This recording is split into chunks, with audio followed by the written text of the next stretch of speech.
consider whether or not I mean it. It happens between us a lot these days. This kind of conversational fast-tracking. Cut and thrust, back and forth. Adversarial but non-threatening. Like two children mildly squabbling in the playground. Francis glances at me out of the corner of his eye. Makes a face.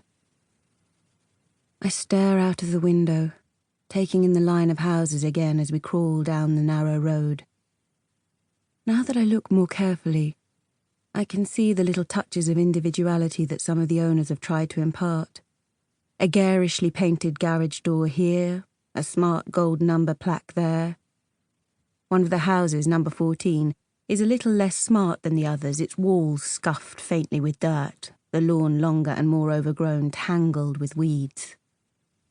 They're letting the side down, I say, gesturing out of the window. Neighbourhood watch will be on to them. Francis smiles faintly, not really listening. 21, right? He asks, already swinging the car into the driveway. I scan the house, looking for distinctive features, but there are none. The lawn is precisely clipped, and the windows are framed with little bunches of curtain, white and spotless. The lights inside are off, and for an instant I see the reflection of the car bounced back at us from the downstairs window in the glare of the headlights. Our shadows inside darkly outlined side by side. For some reason, the sight gives me a tremor of unease, a slight, irrational pulse that slips away as soon as it comes. "Looks all right," I say, wriggling out of my seatbelt and pushing open the car door. It's colder outside than I imagined, the wind prickling the hairs on the back of my neck. Francis is climbing out of the driver's seat, making a pantomime of his aching legs. The drive down from Leeds has taken a little over 4 hours. Not a bad run, but long enough to breed that fusty, lethargic sense of having been enclosed and motionless for too long. In the old days, we would have shared the drive, but not long after I stopped offering, he stopped asking. "Yeah, as far as it goes. Couple more hours and we could have been in Paris," Francis says mournfully, grinning at me. "Romantic walks along the Champs-Élysées.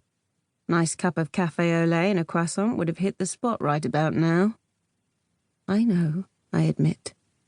But it just felt too complicated and a bit far to go, leaving Eddie and all that. Think of it as a trial this time round, see how it works, maybe next year. This is old ground. Right from the start, Francis's plans for this week away had been more ambitious than mine. Still, his enthusiasm had spiralled out of nowhere when I had tentatively floated the idea of a house swap, lurching from apathy to manic energy in the space of seconds. He had been so appreciative of what he saw as my initiative that I had shrunk back from telling the truth. That I had signed up to the house swap site on an idle whim months ago and forgotten about it. I'd only seen the message notification by chance, sifting through my spam folder in search of a mislaid communication from a friend. "Someone wants to swap with you." It was an intriguing little hook, tugging me forward. I clicked on the link and there it was. A polite, featureless message from someone who signed themselves S. Kennedy, expressing an interest in our Leeds city centre flat and offering their Chiswick house in exchange, if a suitable time could be found.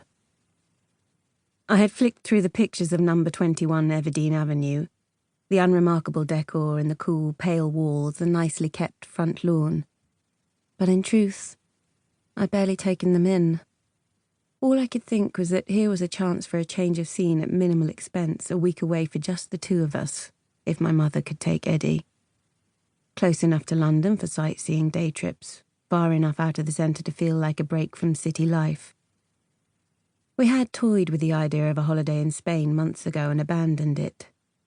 Too much money and too much effort, or at least so we had told each other.